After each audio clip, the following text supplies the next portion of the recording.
Welcome to Daily Tanya. Today is Thursday, the 16th day of Elul. Today, the three extra chapters in Tehillim we say is 46, 47, 48.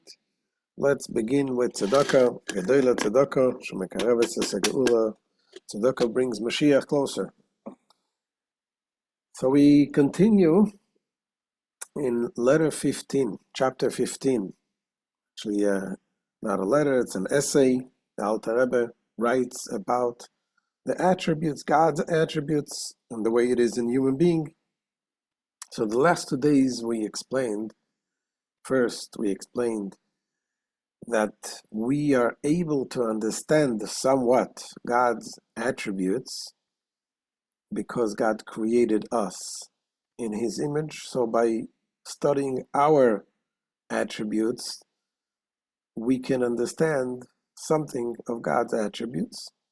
And yesterday we learned, the Alter Rebbe made basically a disclaimer saying that we should not think that our attributes, our emotive attributes are like the godly attributes, because they're very far away. It's only that we can understand something of God's attributes by studying our attributes. And the bottom line is, this is the point of studying all of this, is to be, once we understand the way the system, the way it works, the way we function, the way our intellectual self functions, and the way our spiritual self functions, that enables us to use this knowledge to understand greater and better, and to be able to get ourselves to serve Hashem properly with the proper emotions, with love and fear of Hashem and so on.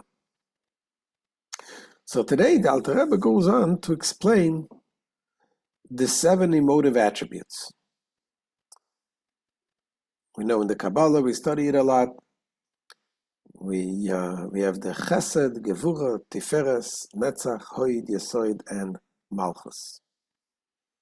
And he's going to give an overview of what this means. What are these emotive attributes in the human being? He's going to give examples from the way we develop, the way an idea develops in the intellectual world, and how it comes down to a feeling, and the way it works in biology also. All of these examples to understand the concept. So it says we have, like I said, there is many different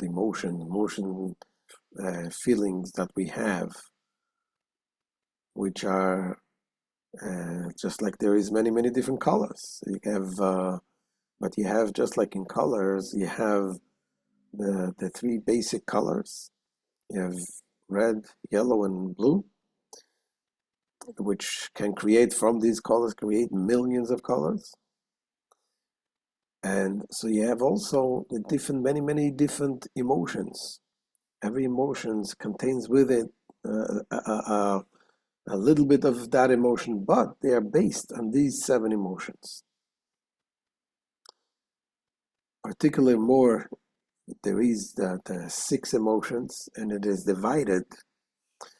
So we have it is divided like this. Yes, the first 3 emotions are the emotions the way the person feels. The other 3 is the way the person brings out the feelings and carries towards action. And the 7th one, Malchus, is the actual action. And we will explain. Again, so we have Chesed. The first emotion is Chesed. It is kindness.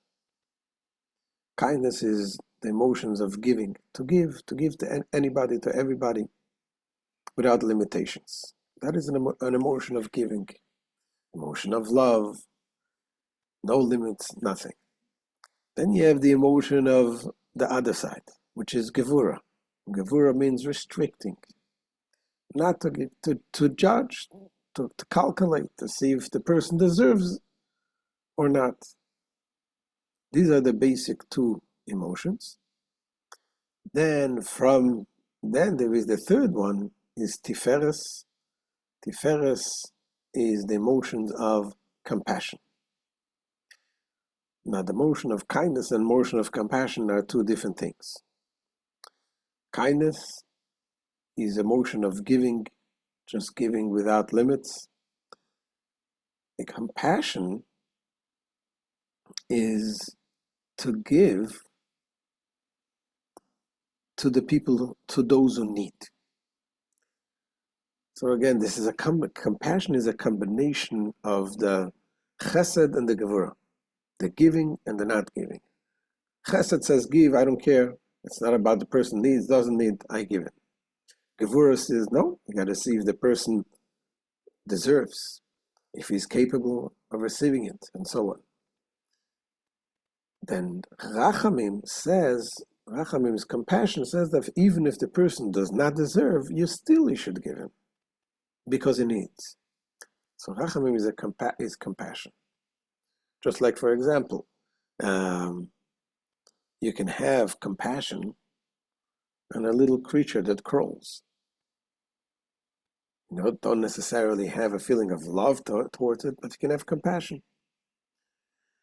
Compassion you can have even towards a criminal that is doing terrible things. You can still have compassion. You're not going to love the guy, but you have compassion. That is the idea of Rachamim. And he calls it Tiferes because this is a combination. Tiferes means beauty. Beauty is something that combines two different aspects to it, like a cloth that has different colors, not just one color. That brings out the beauty.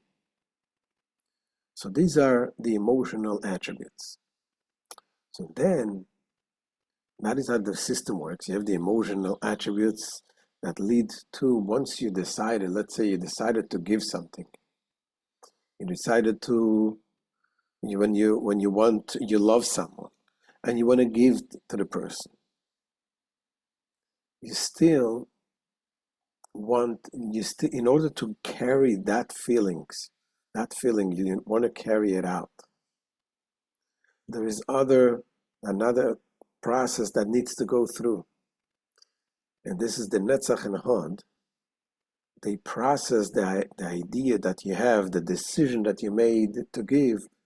There is still, after all, to bring it actually to action, it needs to go through the other process that to carry it out, to bring it, to make it a reality.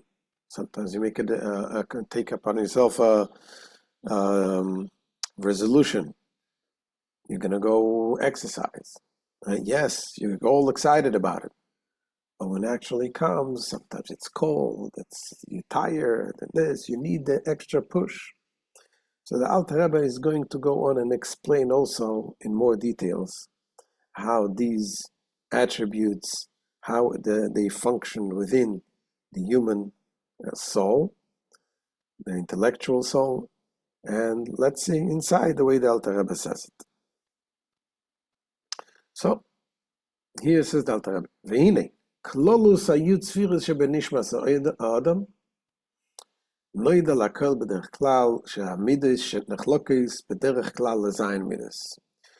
Now, as regards to the totality of the 10 sephiros, as they appear in the soul of man, it is known to all that the emotive attributes divide into 7 general categories. Okay, so here is talking about the emotive attributes. He's mentioning 7, not all of the 10. The first 3 he's going to talk about tomorrow. Those are the intellectual. The intellect creates the emotion. And now we're talking about emotive attributes. And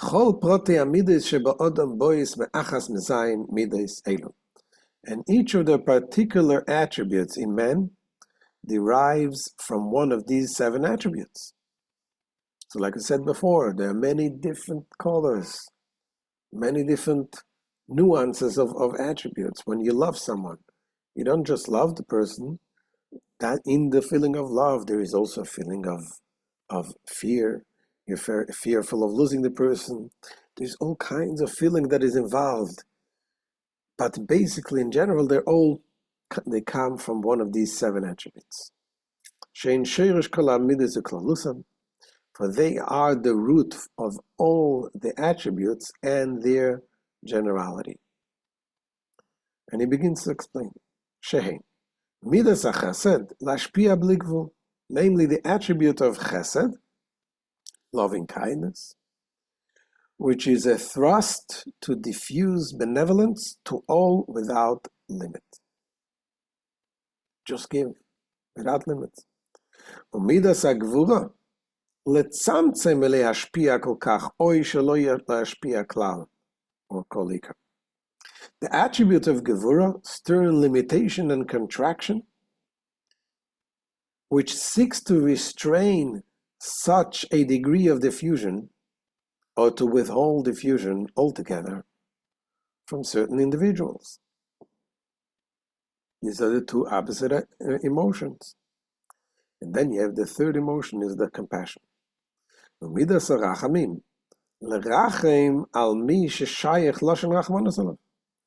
attribute of rachamim, compassion, which seeks to pity a person to whom compassion is appropriate, and to extend benevolence to him as well, although he may be unworthy of it.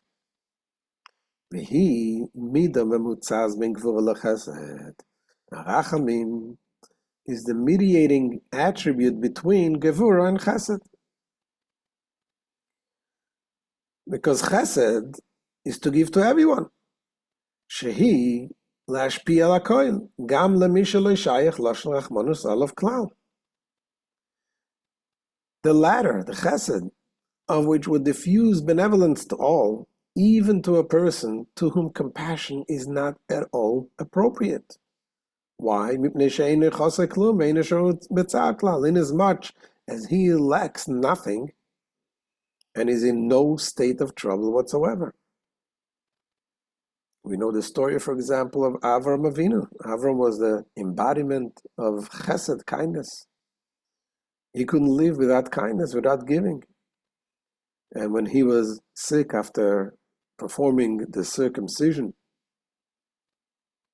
at the age of 99, and God wanted to make sure that he should rest, so he made the day very hot so no people would come by, so he shouldn't need to attend any people. But he felt so bad.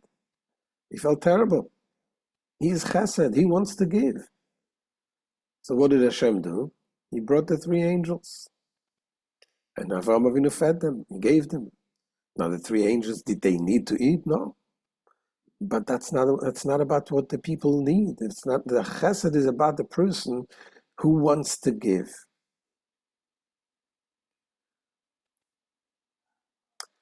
But compassion, at the other end, is to give to those who are in need, even if they don't deserve.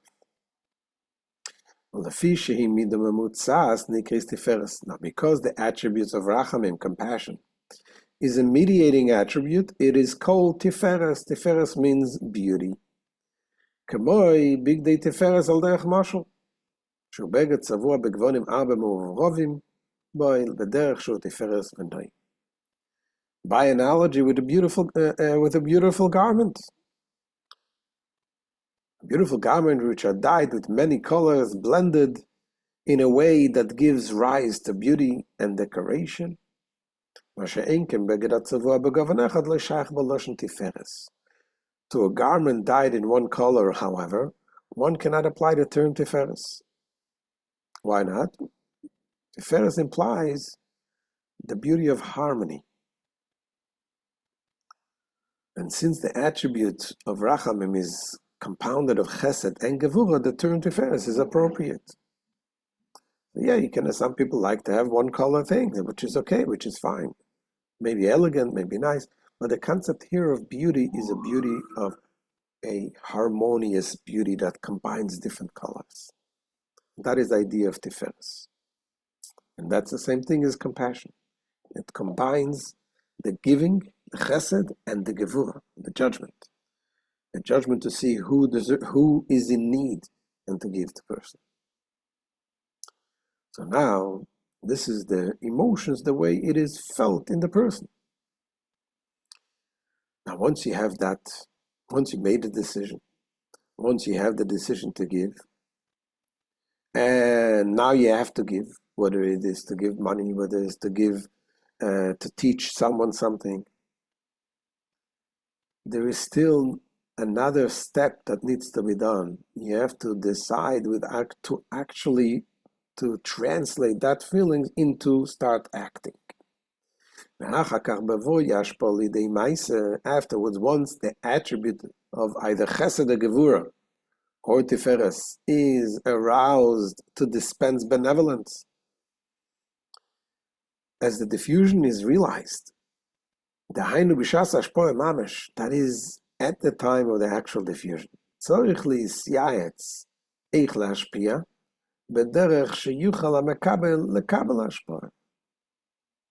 It is necessary to deliberate. You need to deliberate how to diffuse in such a way that the recipient will be able to absorb the effusion. You need to deliberate to see how to give it over. So the example that he uses is when you want to teach a child some deep wisdom. If you have a deep idea, you're gonna think about, very high theory of relativity or all kind of the genius thoughts. You can have Einstein. All these ideas you can have in mind. You want to teach it to a 5-year-old. What are you going to do? If you're going to tell him the way it is, he's going to look at you. What are you talking about? He's going to disappear. You're not giving him anything. So you need to deliberate in yourself how to give it. That is the next step.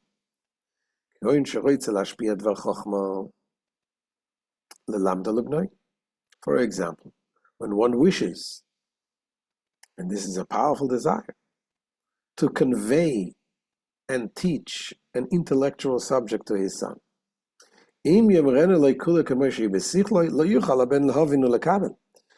he will tell it to him in its totality, just as it appears in his own mind, the son will be unable to understand and to absorb it.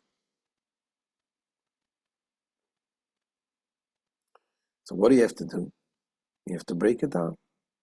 You have to give it with examples, simple things. Rather, one needs to arrange it for him in a different order and context, such as by providing an example from an alternative context that the child understands. Every word fitly spoken, presenting first one side of the issue at hand and then the other side, and little by little, me'at, a little of the concept at a time. So this concept, this process of deliberating within yourself, this is called the netzach and the hod.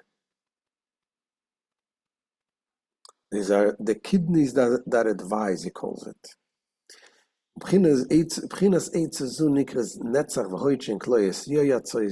This deliberation regarding how best to present the concept is referred to by the term netzach and hod. Now these attributes are the kidneys. So these attributes are the kidneys that advise in a manner similar to their physical counterpart. Another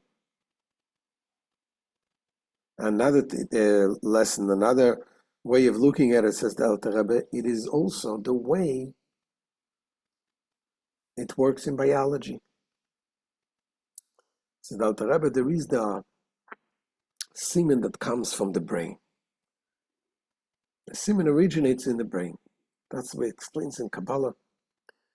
In the brain, it is something which is not even, it is hardly physical, almost spiritual.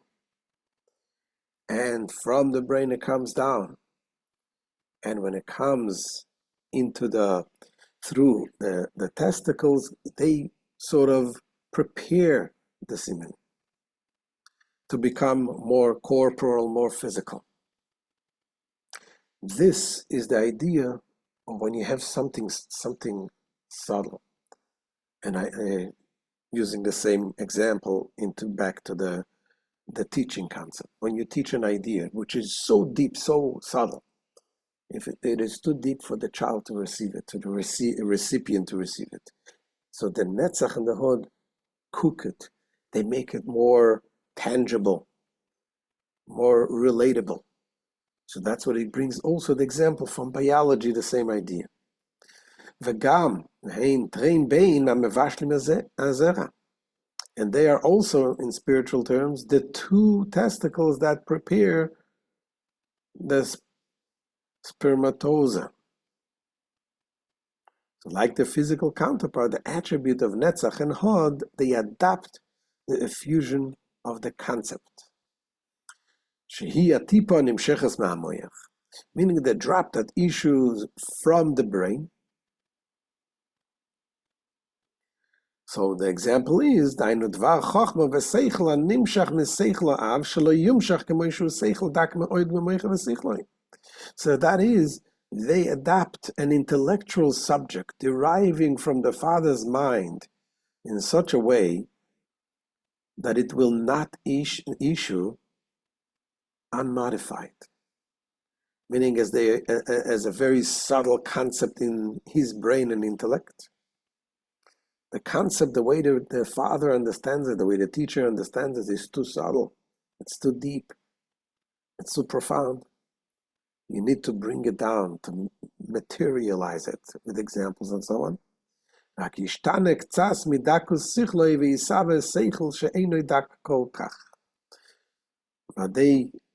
that it changes somewhat from the subtlety of his intelligence and become a somewhat less subtle concept. And that is why, so that the son will be able to absorb it in his mind and understanding. And here the Alter Rebbe goes back to the example of the biology. This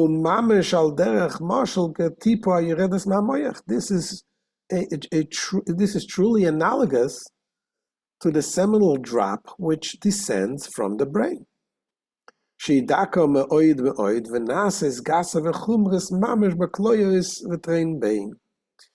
It is extremely tenuous, and through the kidneys and the two testicles, it becomes truly concrete and corporal. So this process parallels the progressive concretization of a concept as it descends to match the capacity of the recipient.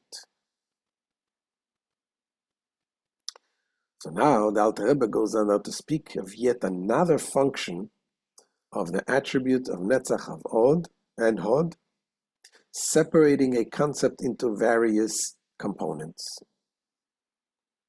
So just like the idea, you're going to give an idea to the child, you're going to break it down to components, to different components. You teach them first the basics, and then you add more details and more details. So he says this is also the same concept. These are the two emotions of Netzach and Hod. They are like grinders who grind the idea into pieces. וגם נצח והוד נקראים שחוקים וריחיים ששוחק עמן לצדיקים. Netzach and Hod are also referred to as grinders and milestones because they grind the manna for the righteous. Like the heaven which is named Shchokim, for it grinds the manna for the righteous. The idea of the manna, of grinding the manna for the righteous, the manna is the food that the Jewish people ate in the desert, in the 40 years in the desert. This was spiritual food. So this concept of spiritual food, it originates in a very spiritual, lofty place. But the way it is lofty place in the higher place, it's something that is too refined and too subtle. There's something that they cannot. It's too high to be able to absorb it. So the grinders is the netzach anoid, so they grind it into small pieces so we can take it.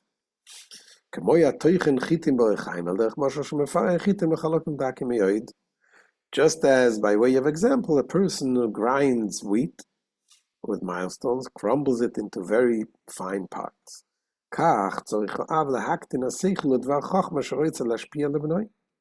So too does the father need to taper the insight or the intellectual subject he wishes to convey to his son, and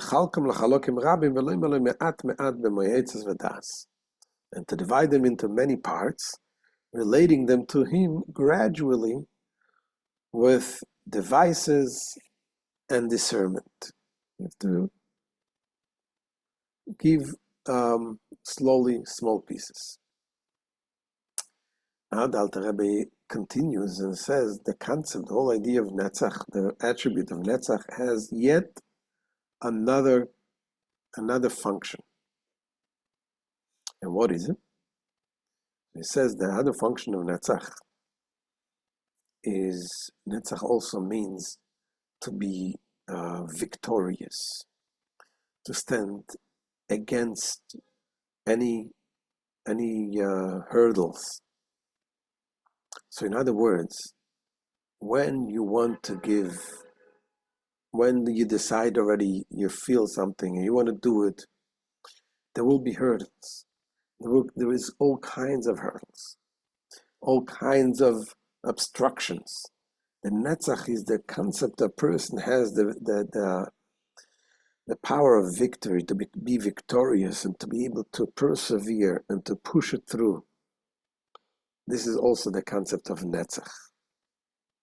That is also a very important attribute that is necessary to carry through something all the way. So it says, "V'gam b'chalal b'chinas netzach u'lenatzeach v'lamed neged kol meinei ha'ashpoe v'alimud mibnoi mibayis u'mechutz." The category of netzach also comprises prevailing and standing up against anything from within or from without that withholds from his son the transmission of beneficial influence or learning. And it says, what does it mean, holding on from within? So he says, sometimes the father that teaches the son himself, the father himself is thinking, you know what, maybe my son is not capable of understanding this. Maybe he's not ready for that. And here you need the netzach to push it away, that thought, and to keep going. So it says,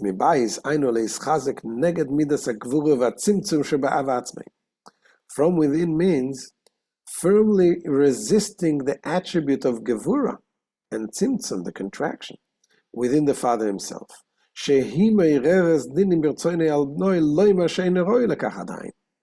For it arouses within his will contentions against his son, arguing that he is not yet fit for this profound knowledge.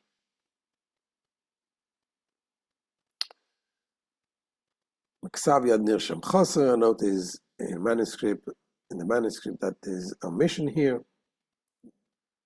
and we'll move on. Now the Alter Rebbe comes to the sixth attribute, which is Yesod. So we explain again, Chesed, Gevurah, Tiferes is emotion within yourself, feelings, emotions, giving, restricting, compassion.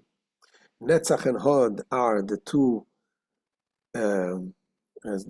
he calls it the two kidneys, the advising of how to carry it actually out and how to bring it out to action. Netzach also means the perseverance and the fighting, holding up against anything that stops you. And now it comes to the attribute of Yesod. Yesod means foundation. Yesod means connection. And here the Alter Rebbe explains, when you want to give something, you need to connect to the recipient, connecting emotionally. When you connect emotionally, you're able to give more, and the recipient is able to receive better. And he's going to give the example. Just he says, for the example that he gives, is when you're teaching your child. If you're going to teach the child, and you're going to attend the child, you're going to pay attention, and you're going to focus on your child with love, the child feels it, and the child will understand it much better. If, let's say, if you're going to sit and study something for yourself, and the child sits next to you and listens, he's not going to get it as much. But when you want to give, and the child feels that emotions, that desire that you have, that desire that you have to give opens you up, that you are able to give more, and it opens up the child that he also is able to receive more. Says the Alter Rebbe, b'chinas yesodi al derech moshla is kashrus shemekasher av sichloi v'seichel b'noi. The category of yesod is, by way of example, the bond by which the father binds his intellect to the intellect of his son.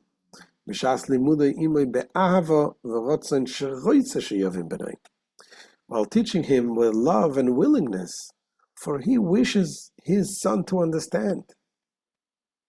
When you teach and you want the son to understand, this by the way, is an amazing a lesson to teachers who want to teach children.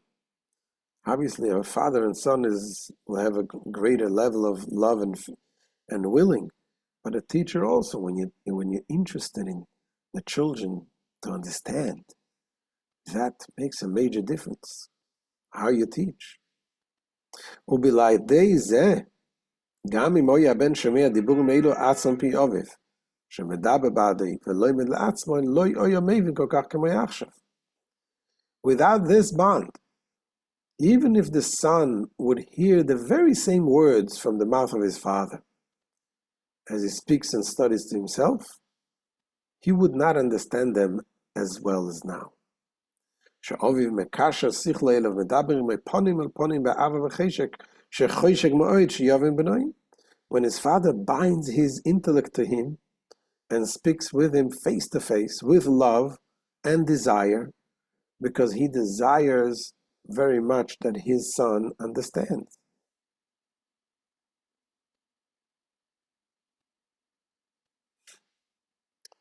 And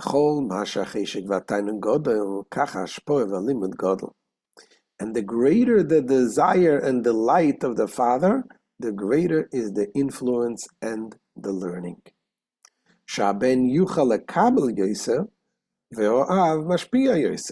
Because then the son is able to absorb more, and the father communicates more proportionally. Why is that? Because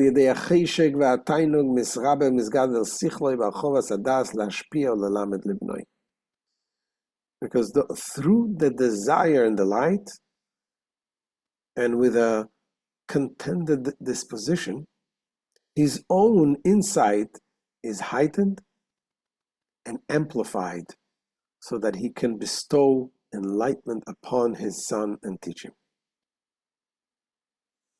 And once again, the Alter Rebbe goes back to the example of marital relations, that when the man has a greater desire, is able to draw a greater, more semen. It is also in the head, the desire.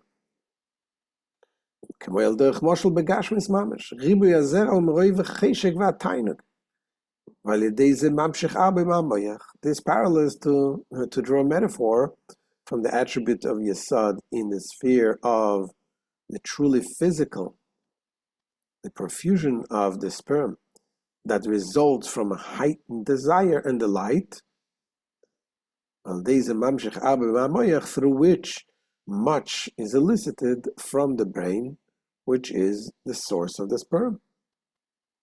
Velochein, the Alter Rebbe concludes here, this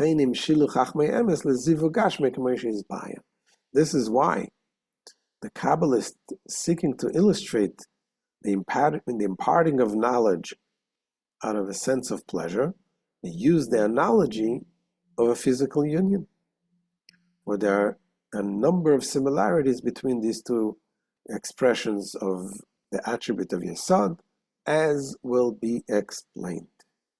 Here we had an overview of the 6 attributes. Again, we didn't talk about the Malchus.